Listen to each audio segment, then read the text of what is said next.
At the annual board meeting, my son-in-law, a man I'd made a partner, announced he was taking over my company. He told everyone I was too old to lead. I just gathered my papers and walked out, because an automated email I scheduled 6 months ago was about to dissolve his shares and destroy his entire plan. Before we dive into this intense story, please take a moment to subscribe to the channel so you don't miss what happens next. We'd also love to know where you're all tuning in from. Let us know in the comments. The mahogany of the boardroom table felt colder than usual under my palms. For 30 years, this table had been the centerpiece of Stonegate architectural design, the firm I had built from a two-room office and a dream into a monument of glass and steel that shaped city skylines. It had been a silent witness to celebration, to stressful deadlines, and to the forging of partnerships I thought were as solid as the foundations we designed. Today, it was the stage for a betrayal so profound, it seemed to suck the very air from the room. My son-in-law Julian stood at the head of the table, the spot that had always been mine. He wore a tailored charcoal suit that was a shade too sharp, a bit too modern for our firm's quiet, conservative style. His confidence was a physical force, radiating off him in waves. He had always been ambitious, a quality I once admired and nurtured. I had seen it as the fire of a worthy successor. Now I saw it for what it was, a wildfire hungry to consume everything I had ever built. "We stand at a precipice," Julian began, his voice smooth and practiced, gliding over the faces of our board members and junior partners. "A new era of design, of technology, of vision, and while we must honor the legacy that brought us here." He paused and gestured towards me, a gesture that was meant to look respectful but felt like an accusation. "We must also recognize when it's time for a new generation to lead us into the future." My heart, which had been beating a steady, familiar rhythm, began to pound against my ribs. I looked at the faces around the table. Some, like my old friend and CFO Michael, looked horrified. Others, the younger partners Julian had personally courted and mentored, nodded with a chilling enthusiasm. They were his acolytes. And then I looked at my daughter, Sophia. She sat beside her husband, her hands clasped tightly in her lap, her gaze fixed on the polished surface of the table. She wouldn't meet my eyes. That was the cut that went deepest. "Richard has been a titan," Julian continued, his voice dripping with faux reverence. "He built an empire, but the landscape is changing. His methods, while effective in their time, are becoming outdated. He's getting older, and he lacks the vision to navigate the complexities of the digital age." Each word was a carefully aimed dart. Older, outdated, lacks vision. He was painting me as a relic, a fossil to be displayed in the lobby of the dynamic new company he envisioned.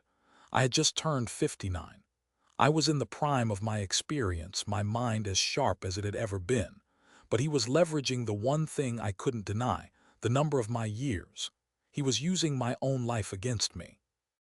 He then laid out his proposal, a vote of no confidence in me as CEO, and the immediate appointment of himself to the position. He presented a slick portfolio of aggressive expansion plans, AI-driven design concepts, and a corporate restructuring that would, he claimed, double our profits within 3 years. It was a dazzling performance, designed to appeal to the greed and fear of the shareholders, fear that my steady, careful hand was no longer enough to compete. The vote was a formality. Julian had done his work in the shadows, securing his majority long before this meeting began. When the hands were raised, it was decisive. I had been deposed. My own son-in-law, the man I had welcomed into my family, the man to whom I had entrusted my daughter and my legacy, had just stolen my life's work right in front of my eyes. A stunned silence fell over the room. All eyes were on me, waiting for my reaction. They expected me to rage, to protest, to fight. Julian stood there, a faint, triumphant smirk playing on his lips, waiting for the explosion. But I gave him nothing. Slowly, deliberately, I closed my leather-bound notebook. I gathered the few papers I had in front of me and slid them into my briefcase. I clicked the latches shut. The sound was unnaturally loud in the silent room. Then I pushed my chair back, stood up, and looked at Julian. I didn't offer a word of condemnation. I didn't look at my daughter.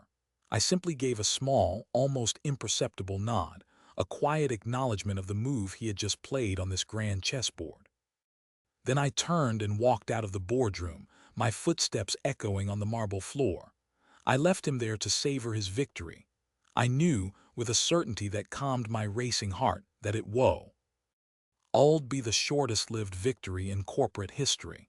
The betrayal was staggering, a wound deeper than any I could have imagined. But the betrayal was not the end of the story. It was merely the trigger. The walk from the boardroom to my office felt like traversing a foreign country. The hallways of Stonegate, usually a source of immense pride, now felt alien. The architectural models displayed in glass cases, each one a testament to a hard-won contract and a sleepless week of design, seemed to mock me. They were monuments to a kingdom I no longer ruled. Employees I passed in the hall averted their gazes, their faces a mixture of pity and fear. The news was already spreading, a virus coursing through the veins of the company. I didn't go to the large my corner office, with its sweeping panoramic views of the city I had helped shape. That felt like Julian's territory now, a conquered land. Instead, I went to my old, smaller office from the early days, a room I had kept as a private study. It was a modest space, paneled in dark wood, filled with books on engineering and history and smelling faintly of old paper and leather. It was my sanctuary, the one place his ambition hadn't yet touched. I sank into the worn leather armchair behind the desk and stared out the window at the brick building across the street. The anger I had suppressed in the boardroom was beginning to surface, hot and sharp, but beneath it was a strange, cold calm. It was the calm of a general who had already anticipated this maneuver and laid his trap long ago. The pieces were in motion, and there was nothing for me to do but wait. My mind replayed Julian's words, older, lacks vision. He had been planting those seeds for months, perhaps longer, subtle comments in meetings about legacy thinking, suggestions that my cautious approach to debt was stifling growth. He had been poisoning the well, and my daughter, Sophia, had been drinking from it. As if on cue, there was a soft knock on the door. It was her. Sophia stood in the doorway, her posture uncertain. She still wouldn't look me directly in the eye. "Dad," she said, her voice barely a whisper, "are you okay?" "What do you think, Sophia?" I asked, my voice flat, devoid of the warmth she was used to. Julian thinks this is for the best," she stammered, wringing her hands. "He really believes he can take the company to the next level. He didn't want to hurt you." "He didn't want to hurt me," I repeated, a humorless laugh escaping my lips. "He just publicly humiliated me and seized control of the company I spent 30 years building. Forgive me if I don't see his compassionate side at the moment." "He just has so many ideas," she pleaded, as if that excused the treachery. "He felt you were holding him back, holding everyone back. He respects you, Dad, he does. He just thinks it's his time." I looked at my daughter then, truly looked at her. I saw the conflict in her eyes, the genuine belief in the man she loved, warring with the flicker of guilt she felt for the father she had just betrayed. Julian had done his work on her, too. He had convinced her that his ambition was vision, and that my experience was a liability. She was a victim in this as much as I was, but it didn't lessen the sting. "I see," I said softly. I stood up and walked to the window, turning my back to her. I couldn't bear to look at her any more. "You should go and be with your husband, Sophia. It seems like a day of celebration for him." I heard her hesitate, then the soft click of the door closing as she left. The silence that followed was heavier than before. It was the silence of a broken trust, a chasm that had just opened between myself and my only child. I felt a wave of profound loneliness wash over me. In that moment, I was utterly alone, an exile in my own empire. But as I stared at the cityscape, my city, my resolve hardened. They thought they had won. They thought the old man had been put out to pasture. But they had forgotten one crucial thing. They had forgotten who wrote the rules of the game. To understand the depth of the wound, you have to understand the trust that was broken. I first met Julian 10 years ago. Sophia brought him home for dinner, a young, bright-eyed architectural graduate brimming with charm and ambition. He was handsome, articulate, and he looked at my daughter with an adoration that seemed utterly genuine. More than that, he looked at me with a reverence that was deeply flattering. He said he had studied my work in college, that my firm was the reason he had chosen his career path. He wasn't from a privileged background. He spoke of putting himself through school, of working 2 jobs to make ends meet. I admired his grit. It reminded me of my own early years, sketching designs on napkins in a diner because I couldn't afford a proper office. I saw a reflection of my younger self in him, and I was eager to give him the opportunities I had fought so hard for. When he and Sophia announced their engagement, I was thrilled. I didn't just gain a son-in-law, I felt I was gaining a son. I offered him a junior position at Stonegate, and he attacked the work with a ferocious energy. His designs were good, not brilliant, but innovative and modern. He was a master at presentation, able to sell a concept with a flair I never possessed. I was the architect, he was the showman. I thought we made a perfect team. I mentored him personally. I spent hours with him after work, poring over blueprints, teaching him the subtle art of negotiating with difficult clients, explaining the delicate balance between artistic integrity and commercial viability. I shared my contacts, my knowledge, my philosophy. I gave him a front row seat to the running of my empire, never once thinking he was taking notes for a coup. The promotions came quickly: associate, senior architect. And then 5 years ago, after he had landed the landmark museum contract that put Stonegate on the international map, I made him a partner. It was a lavish affair. At the celebration dinner, I stood and gave a speech about the future of the firm, about passing the torch. "Julian is not just my son-in-law," I remember saying, my voice thick with emotion. "He is my partner, my friend, and the future of this company." The irony was a bitter pill to swallow now. Looking back, the warning signs were there, small and almost invisible at first. There was a subtle shift in his demeanor after he made partner. The reverence was replaced by a challenging edge. He would debate my decisions in meetings, framing his arguments as playing devil's advocate. But there was a sharpness to it, a desire to prove me wrong. He started referring to my long-standing clients as legacy accounts, as if they were burdens rather than the bedrock of our success. His interest in the company's finances became an obsession. He would ask pointed questions about my personal shares, about the structure of the board, about the voting rights tied to each partner. I saw it as a healthy interest in the business, the diligence of a future leader. I failed to see it as an inventory of my defenses. He was also isolating me from Sophia. He would plan weekend trips for just the two of them, or schedule dinner plans that he knew conflicted with my schedule. He would gently mock my old-fashioned ways in front of her, laughing about my refusal to use certain social media platforms or my preference for printed books over tablets. He was subtly painting me as a man out of touch with the modern world, not just in business, but in life. He was eroding my authority not just in the boardroom, but at the family dinner table. And Sophia, who loved him, began to see me through his eyes.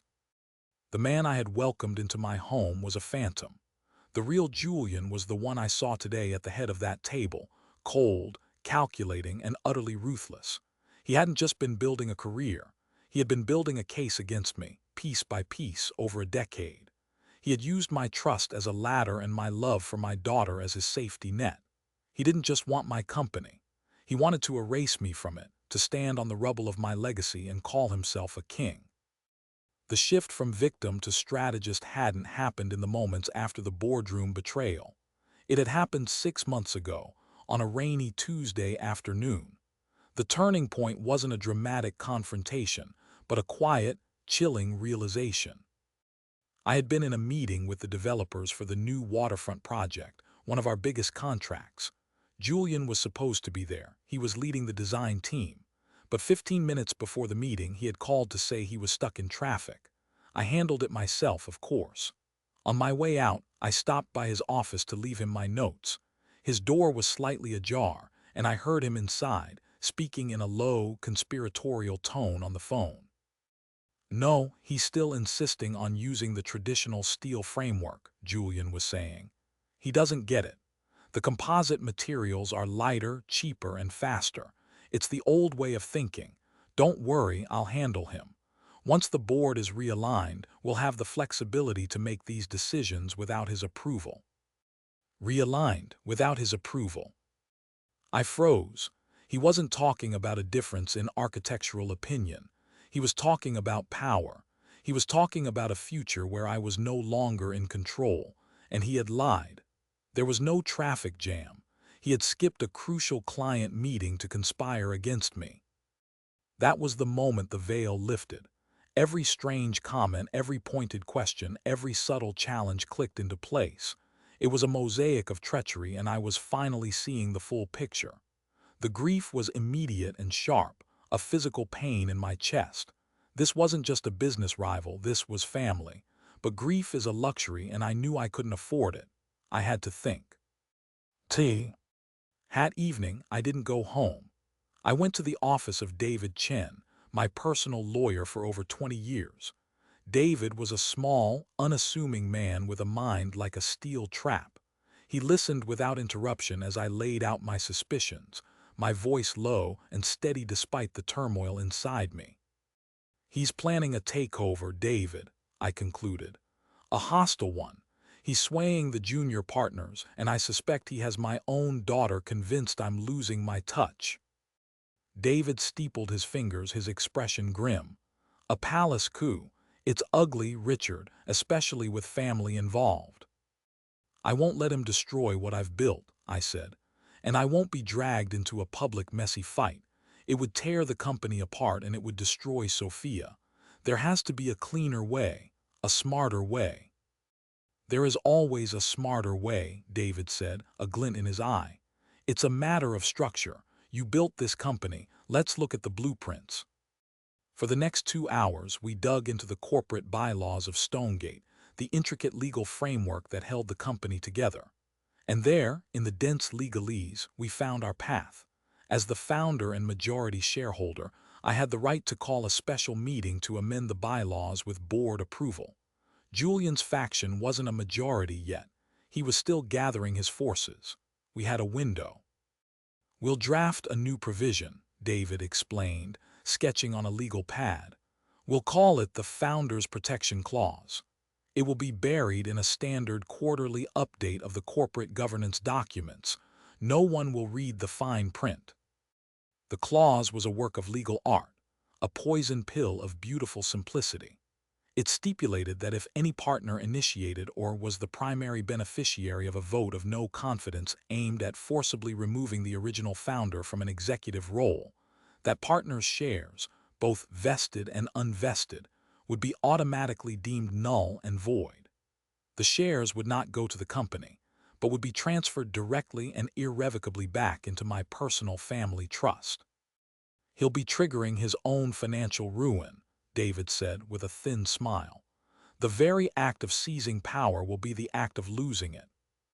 But we needed a trigger mechanism that was just as precise.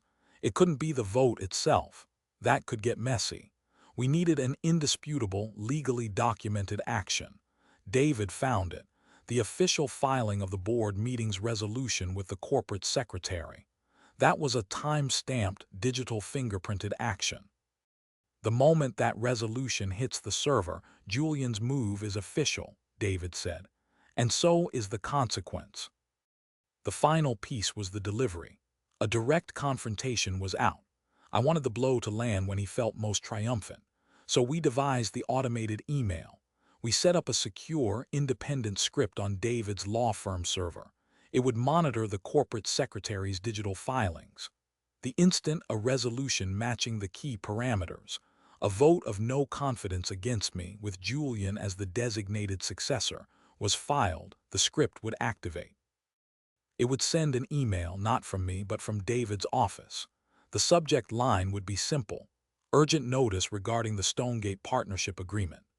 The body would contain the full text of the Founders Protection Clause, the timestamp of his filing, and a legal statement confirming the immediate and irreversible transfer of all of Julian's shares. It would be sent to Julian, to every member of the board, and to the company's chief financial officer. Setting it up felt surreal. I was orchestrating a counterstrike to an attack that hadn't happened yet. It was a cold, lonely, and calculated act, the kind of thing I never thought I'd have to do. I was building a firewall around my life's work, and the person I was building it against was sleeping next to my daughter. When I left David's office that night, the rain had stopped. I felt a grim sense of resolve. The trap was set. All I had to do now was wait for the fox to walk into it. Back in my old study, the silence was my shield. Outside that door, I knew the company was buzzing. Julian would be in my office, his office, now basking in the glow of his victory. He would be taking calls, accepting congratulations from his co-conspirators, perhaps pouring a celebratory drink from the crystal decanter I kept on the sideboard. He would be feeling invincible. This, I knew, was a critical part of the process. His hubris needed to reach its apex for the fall to be absolute. I didn't check my email. I didn't answer my phone, which had begun to vibrate incessantly in my pocket. I simply sat, letting the minutes tick by. I pictured the sequence of events. The board meeting would be officially adjourned. The minutes would be typed up. And then the final, fatal step. The corporate secretary, a diligent woman named Martha whom Julian had charmed and promoted, would file the resolution. She would click submit, and in doing she would unknowingly press the detonator. My quiet departure from the boardroom was the only confrontation I needed. It wasn't a surrender, it was a strategic retreat. By walking away, I had given Julian the space to complete his act of self-destruction. Any argument, any protest from me, might have delayed him or made him suspicious. My silence was his green light. He would interpret it as the weakness of a defeated old man, the final confirmation that he was right about me. An hour passed. It was the longest hour of my life. The adrenaline from the meeting had faded, leaving behind a deep, aching sadness. I thought of Sophia. I hoped that one day she would understand that this wasn't an act of revenge, but one of preservation. I wasn't just protecting a company. I was protecting our family's history, a legacy I hoped to one day pass to her, and to her children, cleansed of Julian's poison. Then my personal cell phone, the one only a few people had the number for, rang. It was my CFO, Michael. I let it go to voicemail. A moment later, a text came through. "Richard, what in God's name is going on? My email is exploding. Call me." It had happened. The email was out. I pictured the scene. Julian, glass in hand, mid-toast, his phone buzzing. He would glance at it, see the subject line from my lawyer, and feel a flicker of annoyance, an intrusion on his moment of glory. He would open it. He would read the first few lines, his brow furrowing in confusion. He would then read the text of the founder's protection clause. The blood would drain from his face. The glass would suddenly feel heavy in his hand. The triumphant smirk would vanish, replaced by a mask of pure, unadulterated panic. He would scroll down, see the timestamp, see the legal confirmation of his share dissolution. It wouldn't make sense. It would be impossible. He would read it again and again, the words blurring together as the horrific reality crashed down upon him. He was no longer the CEO. He was no longer a partner. He was an employee with zero equity, who had just committed career suicide in the most public way imaginable. The vibrations in my pocket started again, this time with a frantic intensity. A cascade of texts and missed calls. Board members, junior partners, the company's general counsel. They were all in a state of shock, scrambling to understand what had just happened. Julian's perfect coup had vaporized in a single email. The most telling confrontation was a text message from an unknown number. "This is a joke, right? Some kind of scare tactic. Call me. We need to talk." It wasn't signed, but it didn't need to be. The tone of desperate bravado was pure Julian. He was still trying to find an angle to negotiate his way out of a sealed trap. He didn't understand yet. There was no negotiation. It was a matter of contract law, as cold and unyielding as concrete. The real reveal wasn't for him, though. It was for the others, for the board members who had backed him, who now realized they had hitched their wagons to a man who had not only failed but had been outmaneuvered with embarrassing ease, for the employees who had feared him, and most of all for my daughter. The truth had just been delivered to her inbox, a cold, hard legal document that would incinerate every lie her husband had ever told her. The silent confrontation was over. The fallout was just beginning. The next call was the one I was dreading, and the one I knew I had to take. It was Sophia. Her name flashed on my screen, and I took a deep breath before answering. "Dad, what did you do?" she cried, her voice a mixture of anger and confusion. She was hysterical. He's falling apart. He said you've ruined him. There's some email from your lawyer. This is insane." "Calm down, Sophia," I said, my voice even. "Calm down. Julian just lost everything. The partners are in an uproar. He said you tricked him, that you planted some poison pill in the company bylaws." "I didn't trick him, Sophia," I replied calmly. "I protected the company. There's a difference. Did you read the email?" "I glanced at it. It's just a bunch of legal nonsense," she shot back, defending him. Her loyalty, even now, was to him. It was a testament to the power of his manipulation. "It's not nonsense. It's the company's governing rules, the same rules he used to try and oust me. Ask him, Sophia. Ask him if he was aware of Bylaw 14, Section 3B, the Founder's Protection Clause. Ask him if he read the documents he signed when he became a partner." There was a pause on her end. I had given her a specific, factual thing to latch onto, a case to build in her own mind. It wasn't about emotion anymore. It was about fact. What is that clause?" she asked, her voice smaller now. "It's a failsafe," I explained, "designed to prevent exactly what Julian did today. It ensures that the legacy of this firm can't be stolen by ambition and greed. It was approved by the board 6 months ago. It's all perfectly legal. Your husband's mistake was that, in his rush to get my chair, he neglected to do his homework. He was so focused on my perceived weaknesses that he never stopped to consider my strengths."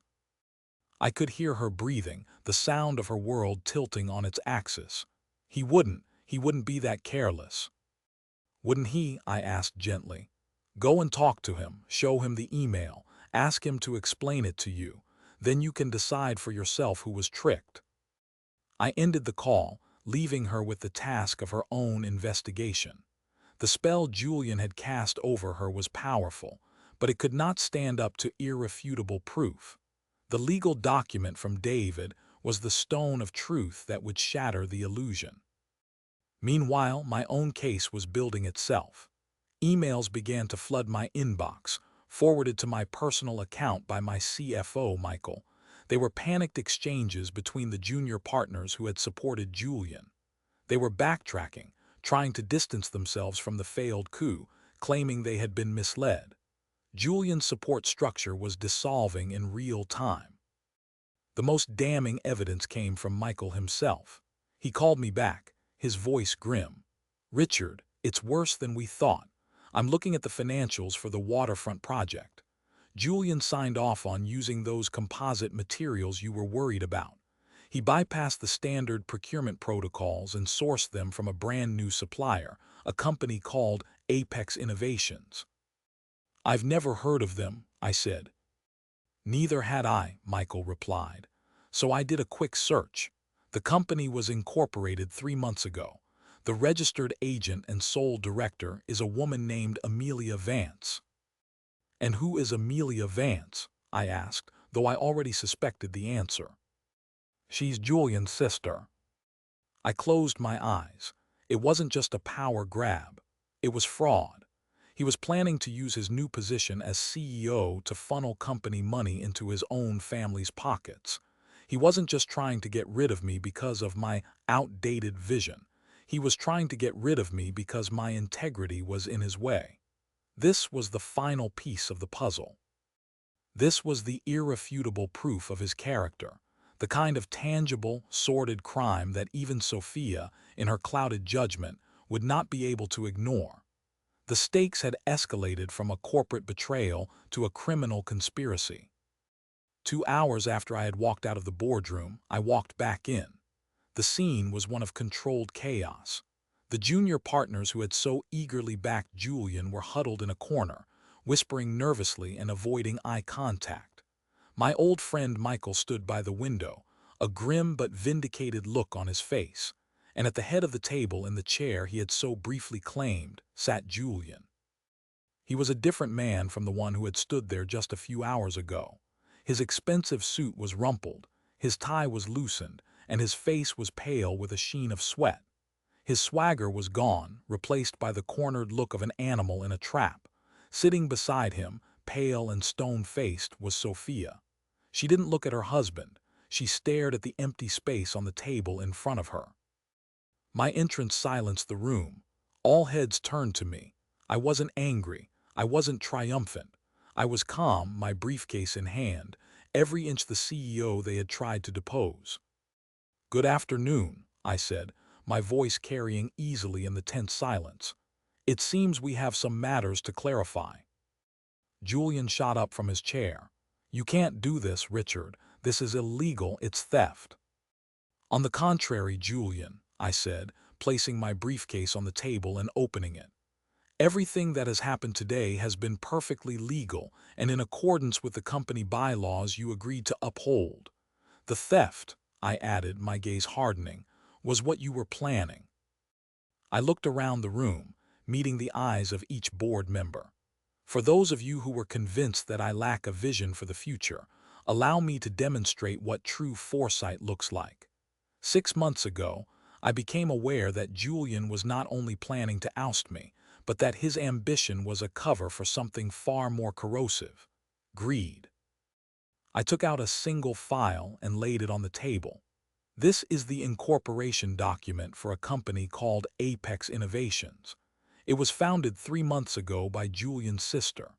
Its purpose was to be the sole supplier of materials for the new waterfront project, materials which, I might add, do not meet our firm's safety standards. Julian was planning to use his new authority to approve contracts that would enrich his own family at the expense of this company's finances and its reputation." A collective gasp went through the room. Julian's face went from pale to ashen. He opened his mouth to speak, but no words came out. I then turned my attention to Sophia. Her head was bowed and I could see her shoulders shaking. "Sophia," I said, my voice softening, "Now this is difficult. I know you love your husband, but the man you love has been lying to you. He used your trust and he used my love for you as weapons against me, not for some noble vision but for money." Finally, Sophia lifted her head. Her eyes were red-rimmed, but they were clear. The spell was broken. She looked at Julian, a long, searching look as if seeing him for the first time. "Is it true," she whispered, her voice cracking, "Apex Innovations, your sister?" Julian stammered, "It's a misunderstanding. I was going to tell you it was just a business opportunity." His lies were pathetic now, transparent and weak. He was unraveling before our very eyes. Sophia slowly stood up. She slid her wedding ring off her finger and placed it gently on the mahogany table. The quiet click was like a gunshot in the silent room. "We're done, Julian," she said, her voice shaking but firm. She didn't look at him again. She walked around the table, came to my side, and took my arm. It was a simple gesture, but it was a definitive declaration. She had made her choice. She was a Stonegate, and she was standing with her father. Julian stared at the ring, then at me, his face a mask of disbelief and rage. You old man, you did this. You ruined my life." "No, Julian," I said, my voice resonating with the quiet authority he had tried to steal.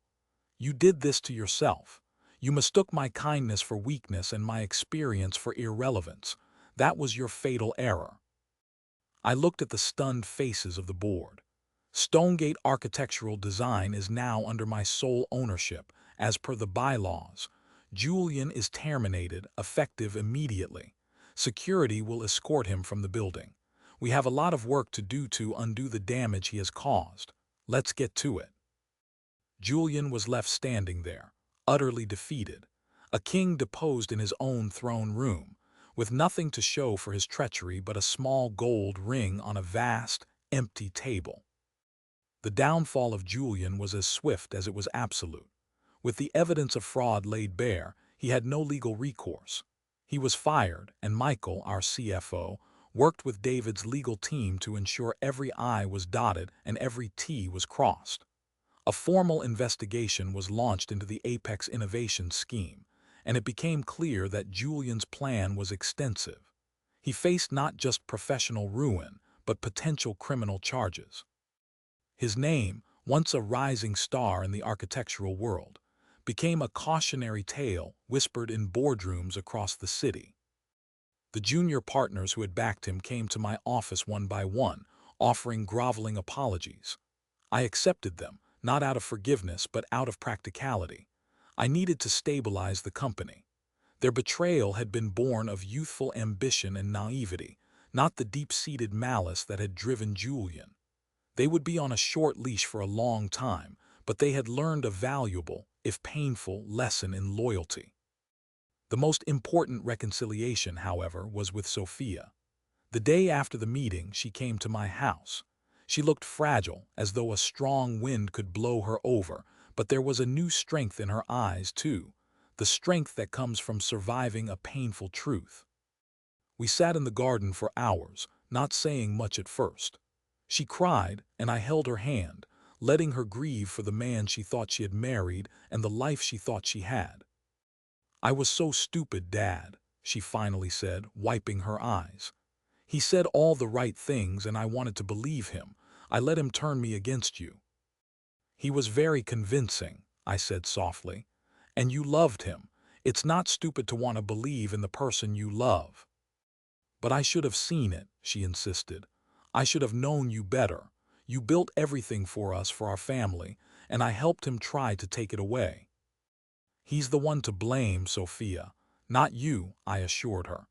"This company, this legacy, it was always meant for you. He just tried to take a shortcut." In the weeks that followed, Sophia began to heal. She started divorce proceedings and threw herself into learning the business from the ground up, not as the CEO's daughter, but as an apprentice. She worked with Michael in finance. She sat in on design meetings. She learned about the foundational principles of the company she had once been willing to see remade. She discovered a passion and an aptitude for it that Julian's shadow had always obscured. I regained full control of Stonegate, but something had changed in me. The fire to be at the helm every single day had cooled slightly, replaced by a desire to teach, to guide. I saw the true future of my company, and it was my daughter, not as a figurehead, but as a capable and compassionate leader who understood the value of both innovation and integrity. The company stabilized and then began to thrive again, stronger and more united than before. The story of the failed coup became a legend, a testament to the quiet strength that lay beneath the surface. My age, which Julian had tried to use as a weapon, was now seen for what it was, a repository of wisdom. One evening, months later, Sophia and I were the last ones to leave the office. We stood looking at the city lights from my old office window. "Thank you, Dad," she said quietly, leaning her head on my shoulder, "for not giving up on me, and for being a brilliant strategist." I smiled, putting my arm around her. "I'm an architect, Sophia. I build things to last."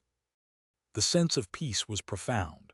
The betrayal had left a scar, but it was a scar that had healed over, leaving the foundation stronger than it had ever been.